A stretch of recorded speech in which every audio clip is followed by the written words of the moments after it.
start off with, it's pretty unreal that nobody paid attention to the facts of this case, that nobody can remember who a victim is and what they look like. I know every day because I see my beautiful daughter's face around our home in my dreams, and I miss her very much. I'm going to read you a prepared statement.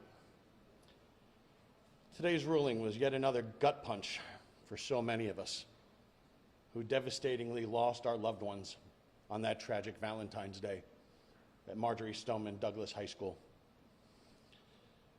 17 beautiful lives were cut short by murder. Heinous, pre-planned, torturous murder.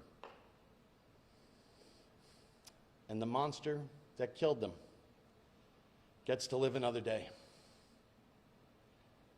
While this sentence fails to punish the perpetrator to the fullest extent of the law, it will not stop the mission of the families of Stand with Parkland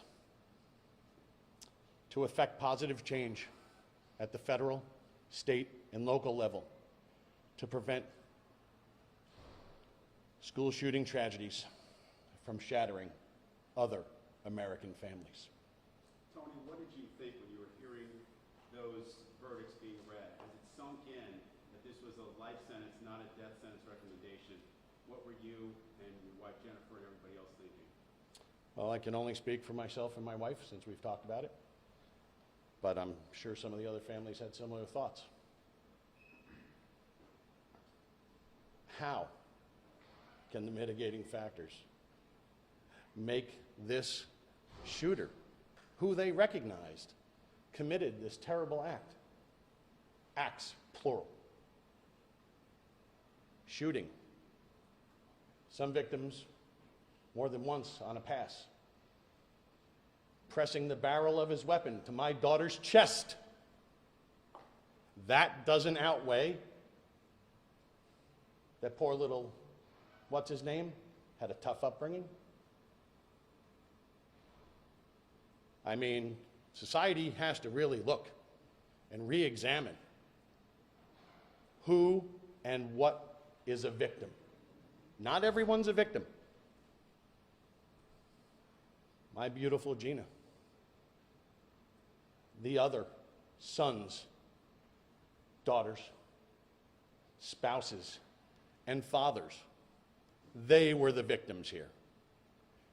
Our justice system should have been used to punish this shooter to the fullest extent of the law, not as an act of revenge, but to protect our nation's schools, to stop others from attacking the future of this country when they attack our schools. Do you not see how it's possible that one juror could have found one mitigating factor? If one juror was honest when they chose the jury, and they said they could see their way to the death penalty, and unanimously they all found that the aggravators are proven beyond a reasonable doubt, I think that one juror possibly perjured him or herself. What message do you have to this jury, and does this send the wrong message to the nation? The nation is watching. Well, again, what do we want as a society? Do we want people who commit atrocious acts against the future of our country to be punished to the fullest extent of the law? Or do we want to excuse them because they had a tough time growing up? I promise you, throughout this nation, there were people who had a more difficult time growing up than this shooter, who have been failed by the school system more than this shooter, and who have had less services provided than this shooter. And they did not choose to enter a school with a high-powered weapon and pull the trigger 139 individual times. That is cruel. That is thoughtful.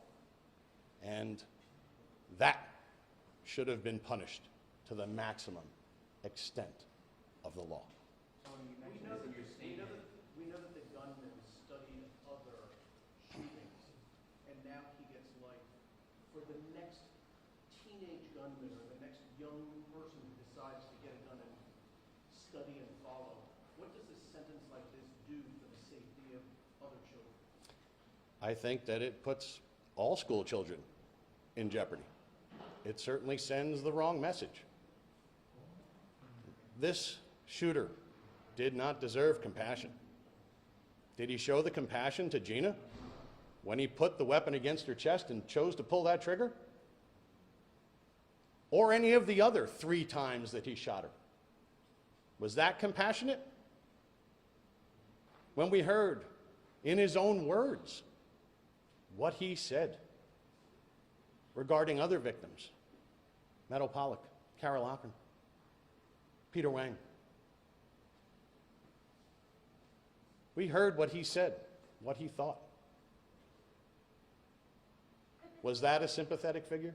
Sorry, if they have done anything differently, I mean, in retrospect, do you wish they had acted differently either during the case or when they were insisting on going to trial?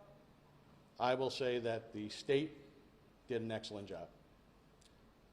I haven't heard one of our families complain about the case they put on.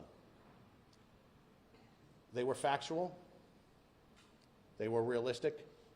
Their rebuttal was excellent. I just think people forget what facts are these days. Tony, you said this in your statement a little bit, but what does this do for your efforts outside of the courtroom? How much work you've been putting in at state, national level? What does this reinvigorate what you're doing?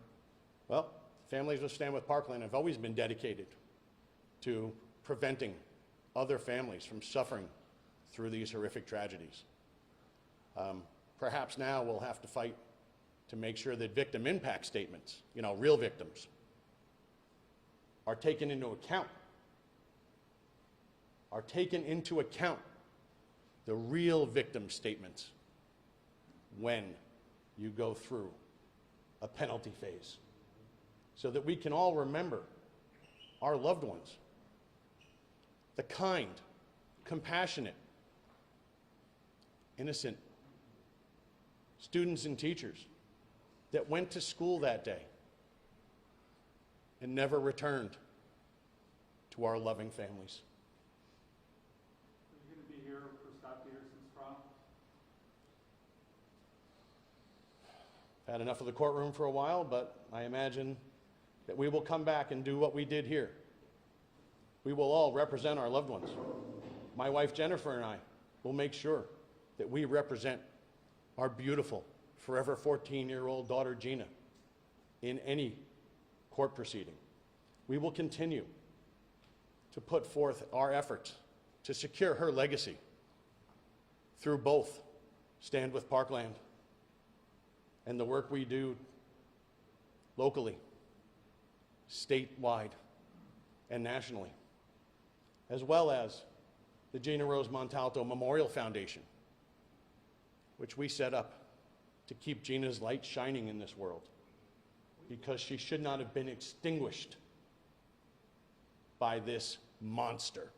We do live in a country and a state and a county where, a sizable part of the population does not believe the death penalty, that they believe that life in prison is fine for. Could you explain I'll trade why- places with you. Could you explain I'll why- trade places with you. That's why. Could you explain why? I've answered it 3 times. Trade places with me, you'll change your mind. Tony, does this change the way you feel about people in Broward County? I mean, do you feel like the community is letting you down in some way? Yeah. Gina, my beautiful, kind, bubbly, bright daughter, deserved better than she got from the schools, and certainly from this jury, from our sheriff's office. She deserved better. even from the FBI who let us down. Let's not forget all the failures that led to this day. But the failures wouldn't have mattered if the shooter didn't choose to pull that trigger 139 times, to make a voluntary effort to pull that trigger, spewing death from that gun every time he pulled the trigger. Anything else? Thank you so much. Thanks, folks.